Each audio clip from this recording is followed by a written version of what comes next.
because we're not afraid to take a hit. And you can keep coming, and you can keep coming, but it doesn't matter. So the old tactics, they don't work. What they want is to keep us isolated in our little bubbles, our feedback loops, where they feed you what you want to hear. And Matt Taibbi has a voice that reaches beyond the feedback loop. It breaks through the information dominance, and it's very, very important. So I want to ask him to come out on stage. Where is he? Where is Matt? Matt Taibbi, we need you.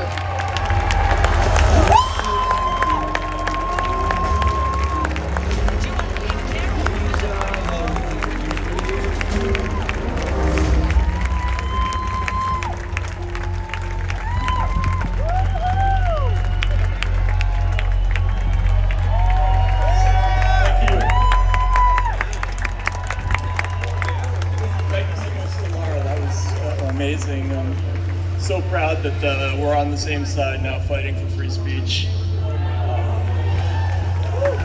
However, every amateur speaker's dream following Russell Brand, thanks God. So I was once taught you should always open an important speech by making reference to a shared experience. So, what do we all have in common here at Rescue the Republic? Nothing.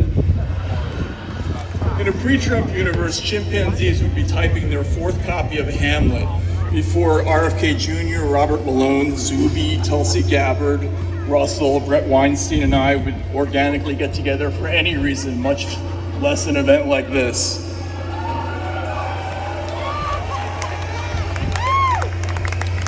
One thing we all have in common, or most of us have in common, is that most everybody here has been censored.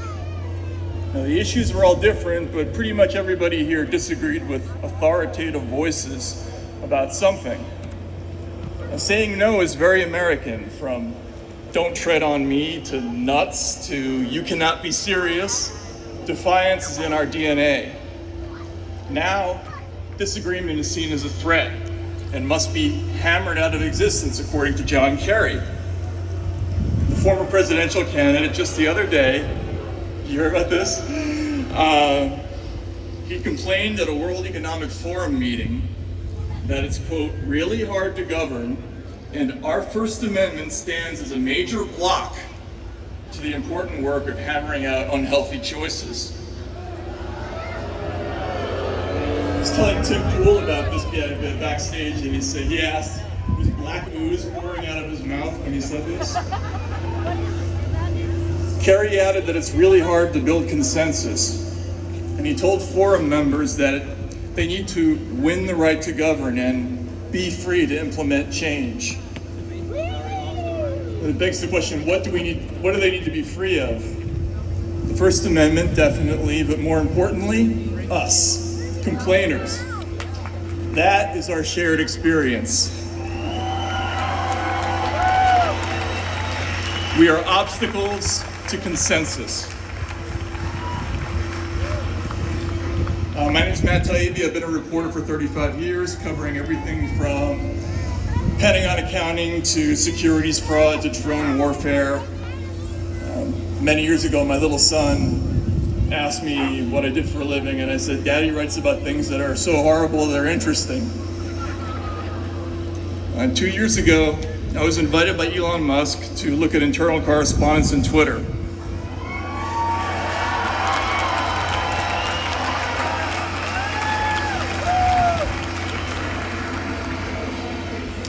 And this led to a series of stories called the Twitter Files, whose main revelation was a broad government effort to suppress speech. Now, I was invited here to talk about risks to the First Amendment, but to spare the suspense, that battle is already lost. State censorship is a fact in most of the West. In February, our European allies began observing the Digital Services Act, which requires internet platforms to enforce judgment of state-appointed content reviewers with the Orwellian name, trusted flaggers. Now, everything that we found in the Twitter files can be reduced to one sentence: an alphabet soup of US government federal agencies informally is already doing pretty much the same thing as Europe's horrible draconian new law. Is it against the law when a White House official calls Facebook, and this happened, and asks to ban a journalist for writing that the COVID vaccine doesn't stop infection or transmission? I think hell yes. It certainly violates the spirit of the First Amendment, even if you can find judges will say it doesn't violate the letter. But this is post 9/11 America. Whether it's about surveillance or torture or habeas corpus or secret prisons or rendition or any of a dozen other things, we ignore laws. Institutional impunity is the chief characteristic of our current form of government. We have concepts like illegal but necessary. The government can torture, of course the public can't, that's probably good. The state can intercept phone calls, you can't. The state can search without warrants. They can assassinate, snatch your geolocations from your cell phone. You get the idea. These concepts require that officials have special permission to ignore laws when they feel like it. 10 years ago, we were caught spying on 3 different French presidents, as well as companies like BNP Paribas, Crédit Agricole, Peugeot, Renault, and Total. Barack Obama called the French to apologize, but did we stop? No. But we did indict the person who released the news, Julian Assange.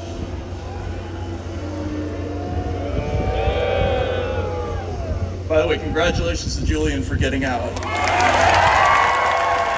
Finally. And shame on every journalist who didn't call for his release.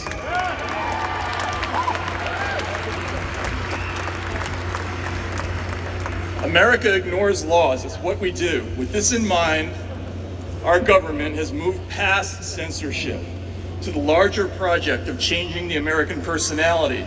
They want a more obedient, more timorous, more fearful citizen.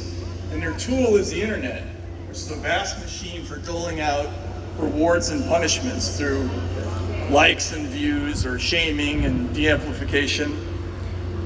The mechanics are complicated, but the core concept is pretty simple. You're up-ranked for accepting authority, you're down-ranked for questioning it. Questions are actually considered a form of disinformation in some ways. So let me pause to say something about America's current intellectual class from which the anti-disinformation complex works. By the way, there are no working class censors. The dirty secret of content moderation all over the world is that it's a tiny sliver of educated rich correcting everybody else. It's telling people what fork to use, but you can get a degree in it, basically. The problem is, America has the most useless aristocrats in history.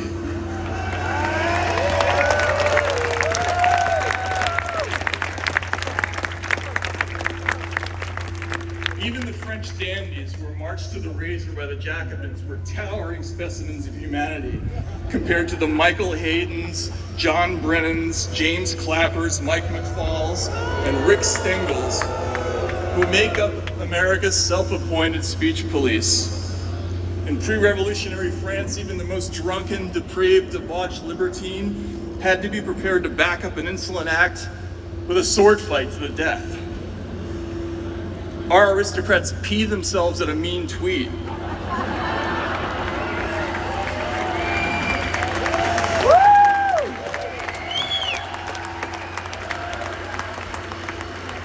These people have no honor, no belief, no poetry, no art, no humor, no patriotism, which is unique to them, no loyalty, no dreams, and no accomplishments. They are simultaneously illiterate and pretentious, which is very hard to pull off. And they have one idea, and it's not even an idea, but a sensation: fear. Rightly so, because they snitch each other out at the drop of a hat. They're afraid of each other.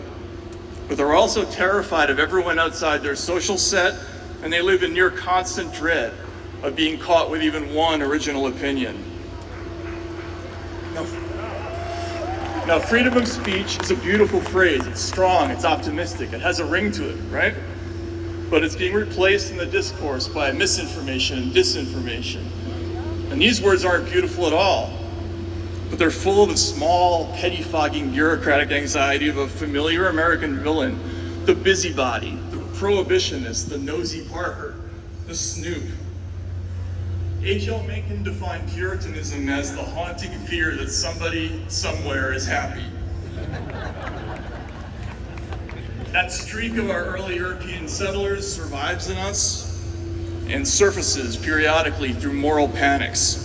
400 years ago it was witches, then it was Catholic immigrants, then it was the devil's music, then it was comic books, then it was booze, then it was communists, and now it's information.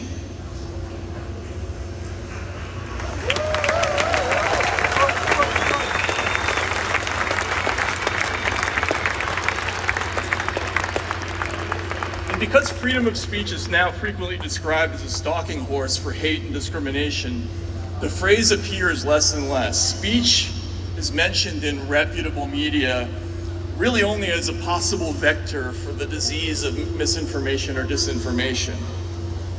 And for most people, the only thing that will remain of this issue soon is a little flutter of nerves reminding them not to think about it.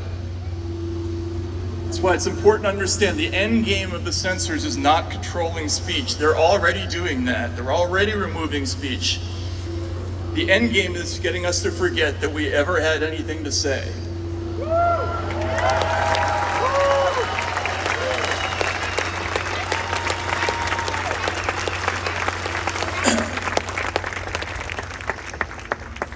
And that was the bummer part of the speech.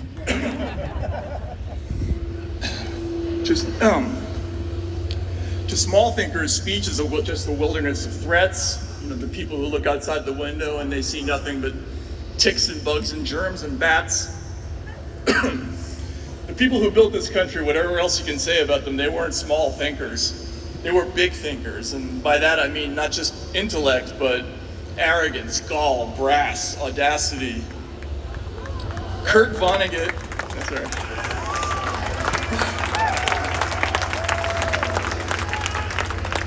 Kurt Vonnegut called the Founding Fathers sea pirates, and he wasn't far off. These guys stole a continent from the King of England and got away with it.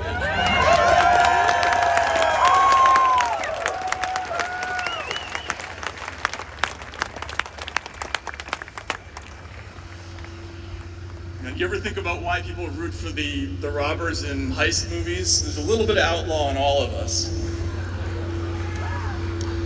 Eminem said there ain't no such thing as halfway crooks, and there was nothing halfway about the writers of the Constitution.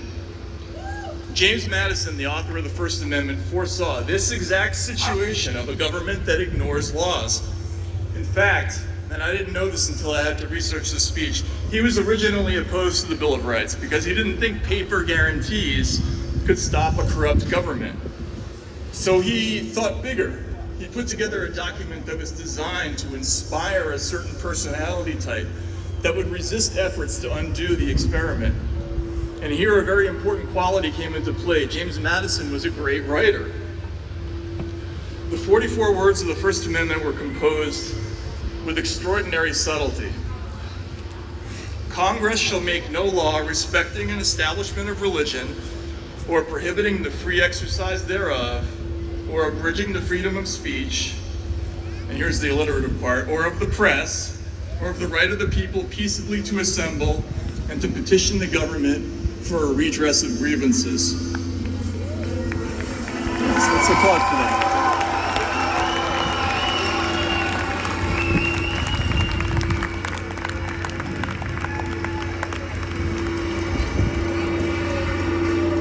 Now, what was he saying? The First Amendment didn't confer rights to the people. It didn't entrust government with guaranteeing them. Instead, the founders stood to the side the way an old country recognizes a new country, and they simply acknowledged an eternal truth, the freedom of the human mind. And this is what censors never understand. Speech is free. Trying to stop it is like trying to catch butterflies with a hammer or stop a flood with a teaspoon. Choose your metaphor, but it's a fool's errand. You can apply as many rules as you want. You can threaten punishment. You can lock people up. The human mind always sets its own course. even in spite of itself.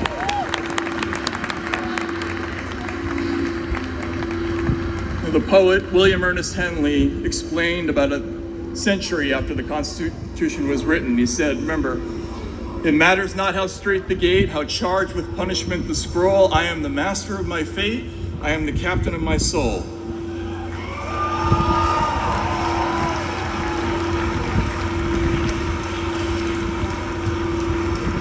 And unlike the busybodies of the internet age, to whom words are just another overproduced, overplentiful, unnecessary, and vaguely hazardous commodity, like greenhouse gases or plastic soda bottles, people like Madison understood the value of language. In 1787, you might have to walk a mile or 5 just to see a printed word. And it was probably the Bible.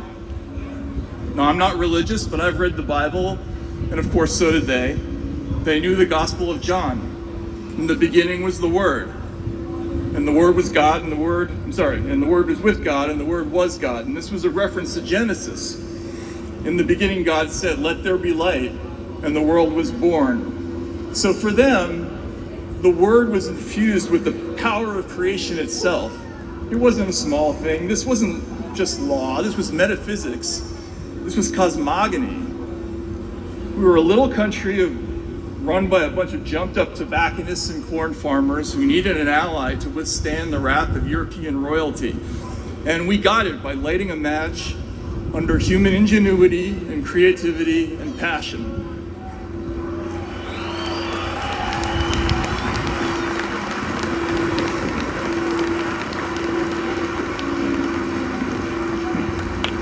Now, what was the American personality? Madison said he hoped to strengthen the will of the community, but other revolutionaries weren't quite so polite.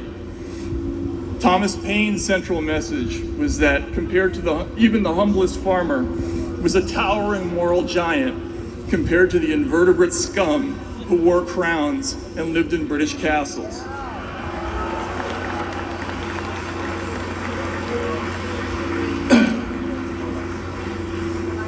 Common sense told us to stand up straight, never bow, especially not to a politician, because, as Paine explained, and I want you all to think of John Kerry and Michael Hayden and Dick Cheney here, men who look upon themselves as born to reign and others to obey are frequently the most ignorant and unfit of any throughout the dominions.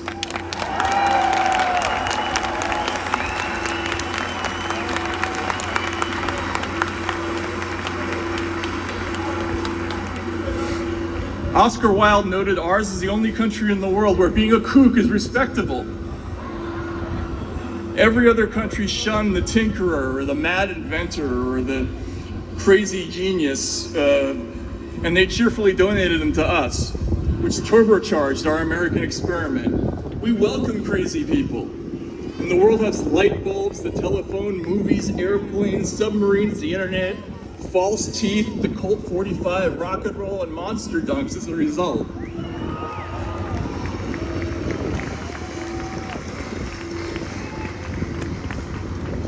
The Wilde lampooned our ignorance and our lack of artistic sophistication and our occasional intolerance for ugly words. Hilariously, he refused to speak at a town that named himself Briggsville. He didn't want to encourage them. But his final observation about us was a supreme compliment. He said, "The Americans are the best politically educated people in the world. It is well worth once in a while to go to a country which can teach us the beauty of the word freedom and the value of the thing, liberty." In my 20s,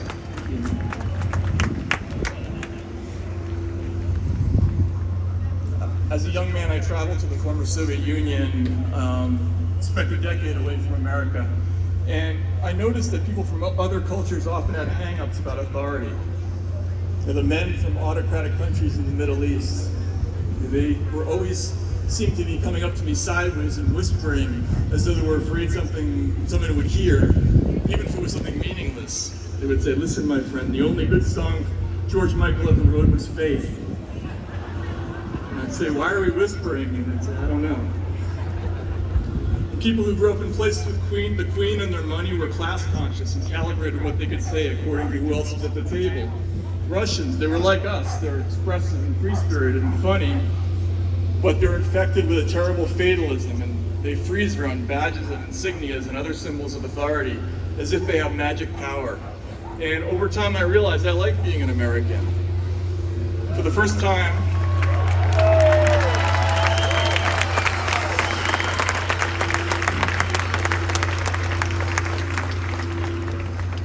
it's really something to see the American experience through the eyes of foreigners. I did an interview once at a restaurant in Moscow called Scandinavia, and a group of European diplomats was having a conference, and they were complaining about a table of loud Americans, the typical ugly Americans, and they sent a young Swedish waiter over to deal with them. And this poor young man leaned over to the biggest and loudest of these finance bros who reminded me of guys who dumped my books in high school, so I wasn't sympathetic. But he leaned over and he said, "If you could keep your voice down, sir." And the American turned and said, "Is that a question?" He said, "You mean be quiet, right?" And the kid said, "Yeah." And so he stood up and he said, "Look, you're over here because a bunch of Belgians over there are too afraid to come over here themselves. You're carrying that like the weight of the world. I can see it. Let it go, man." And now even the diplomats grew spines. They said, "Hey, we're not Belgians." And the Americans said, "You're Belgians." And he gave the floor to the kid who said, "Please be quiet." And they gave him a $100 tip, and the kid walked around the rest of the night like he owned the place, and he probably went on to, I don't know. But I realized at that moment there's a little bit of asshole in every American, and that's a good thing.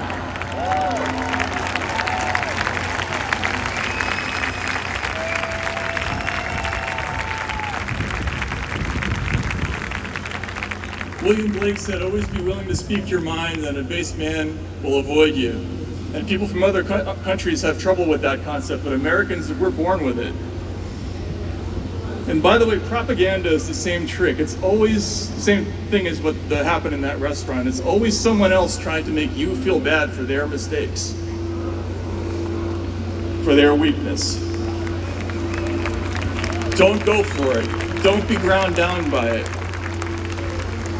Our tradition says stand up and give it back, which is why I say that Kerry, Hayden, Cheney, Adam Schiff, Craig Newmark, Reid Hoffman, Piero Migliar, Leon Panetta, and especially that Time editor turned self-appointed censor, Rick Stengel, should be packed into a rocket and launched into the fucking sun.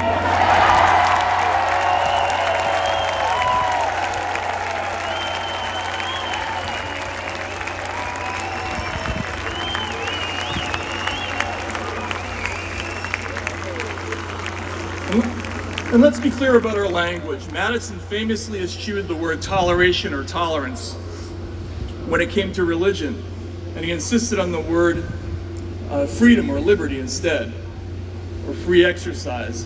And this became the basis for the Virginia Declaration of Rights, which became the basis for the Bill of Rights. And that's why we don't have toleration of religion, we have freedom of religion. And why we don't have toleration of speech, we have freedom of speech.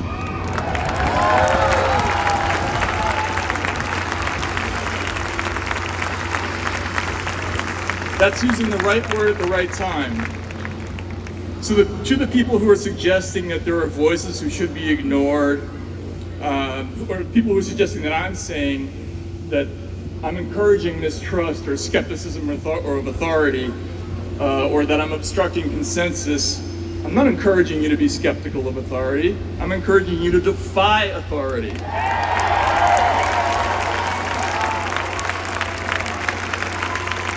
That is the right word for this time.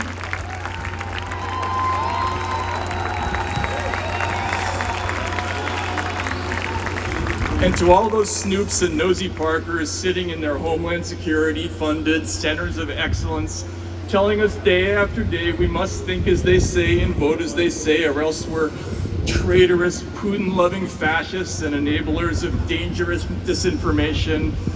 Motherfucker, I'm an American.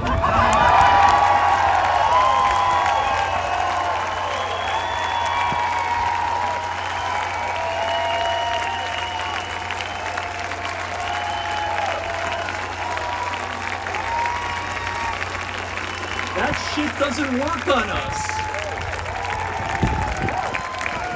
And how can you impugn our patriotism when you're sitting in Klaus Schwab's lap apologizing for the First Amendment to a crowd of Europeans?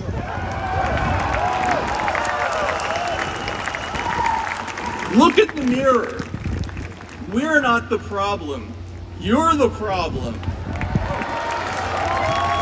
You suck. Thank you.